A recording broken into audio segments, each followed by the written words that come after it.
महाराष्ट्र केसरी पृथ्वीराज मोहोळ आज दगडूशेठ गणपतीच्या दर्शनाला गेलेला होता आणि मानाची चांदीची गदा घेऊन पृथ्वीराज दगडूशेठच्या चरणी लीन झाला।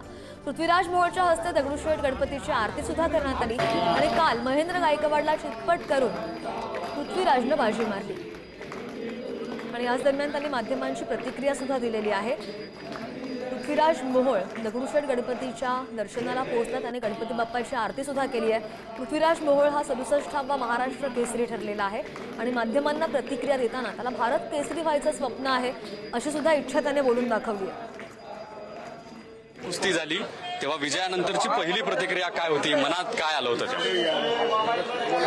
मनात फक्त एवढंच की वडिलांचं स्वप्न पूर्ण झालं, माझ्या सगळ्या प्रेम करणाऱ्यांचं, माझे मित्र असतील, माझे वस्ताद असतील, चुलते असतील, सगळ्यांचं स्वप्न पूर्ण झालं बस। दर्शनासाठी आलात, बाप्पाकडे मागितलं होतं की महाराष्ट्र केसरी व्हायचं?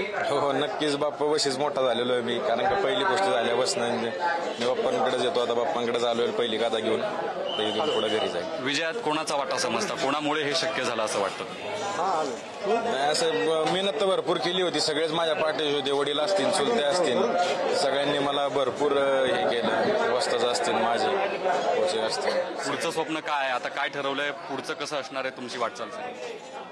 आता इथून पुढे आपल्या फक्त जिल्ह्याचं नाव मोठं करत राहायचंय, महाराष्ट्र केसरी इथून पुढे असं, हिंद केसरी, भारत केसरी आहे, आपल्या ऑलिम्पिकला महाराष्ट्रातलं कोणीतरी प्रतिनिधित्व करावं याचा पूर्णपणे प्रयत्न करेन। हे सगळं घडत असताना एक वादाची किनारी या सगळ्या प्रकरणाला घडली आणि हे सगळं प्रकरण तुम्ही जवळून बघत असाल, सोशल मीडियावर त्याच्या प्रतिक्रिया उमटत आहेत। शिवराजनं ज्या पद्धतीनं लात मारली त्याच्यावर टीका होते, एक पैलवान म्हणून तुमची काय प्रतिक्रिया? नाही, पैलवान म्हणून हे तर चुकीचं आहे, लात मारलं, पण सर मला पंचांनी निर्णय दिल्यावर मी कारण का दुसऱ्या गोष्टीच्या तयारीला गेलो होतो, कारण का माझी फायनलची कुस्ती होती, तिथं काय घडलं मी अजून मला माहिती पण नाही, फक्त एवढं माहिती की फक्त लात मारली, ते काहीतरी कारवाई झाली त्यांच्यावर। काका पवार असतील किंवा अन्य मंडळी असतील ते नाराजी व्यक्त करतायत, त्यावर काय म्हणणं आहे? आता त्यांचं ते पठ्ठेत म्हणल्यावर ते एखाद्या वाजता त्याला वाटतंच पठ्ठ्याबद्दल आपलं काहीतरी, आता ते काय फेडरेशनचा नेहमी तो जी सगळी कारवाई झाली निलंबनाची ती योग्य वाटते? ह्याच्याबद्दलचं सर मला काय माहिती नाहीये, फेडरेशनचे अधिकारी आहेत, ते त्यांचा निर्णय आहे, ते त्यांचे।